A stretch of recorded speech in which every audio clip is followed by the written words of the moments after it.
इकडे रत्नागिरीत महायुती आणि महाविकास आघाडीमध्ये नाराजी नाट्य दिसून येते। नगर परिषद निवडणुकीमध्ये महायुतीतून अजित पवारांची राष्ट्रवादी बाहेर आली आहे, तर रत्नागिरी जिल्ह्यात शरद पवारांच्या राष्ट्रवादीला धक्का बसलाय। ज्येष्ठ नेते बशीर मुर्तजा यांनी अजित पवारांच्या राष्ट्रवादीची वाट धरलेली आहे। मध्यरात्री 12 वाजता अजित पवारांच्या राष्ट्रवादीत त्यांनी प्रवेश केलेला आहे।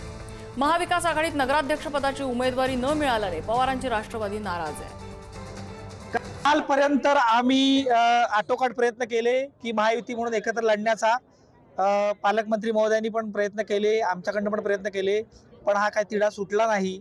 आणि मग आम्ही निर्णय घेतला की आमच्याकडच्या उमेदवारांना न्याय देण्यासाठी आणि रत्नागिरीतील राष्ट्रवादी ची ताकद थोडीशी कमी आहे असं जे सगळे म्हणत होते, तर आम्ही आज ताकदीने जवळजवळ 14 उमेदवार आणि नगराध्यक्षाचे उमेदवार असं आम्ही महायुतीतनं बाहेर पडून रत्नागिरीकरिता आम्ही आज राष्ट्रवादी वेगळी लढत आहोत। लांजा राजापूरमध्ये आमच्याकडे एक उमेदवार आहे, तिथे आम्ही महायुती म्हणून सामोरे गेलेलो आहोत। आणि बशीर भाई कालच आम्ही प्रवेश करून घेतला आणि बशीर भाई आमच्याकडे काल आलेले आहेत। मी काल रात्री 12 वाजेपर्यंत वाट पाहिली। 12 वाजता काल संध्याकाळी 10 वाजता मुंबईमधून काही निरीक्षक आले आणि ते देखील असं म्हणाले की आम्ही आता त्याला शब्द दिलेला आहे, तर तुम्ही आता थांबा।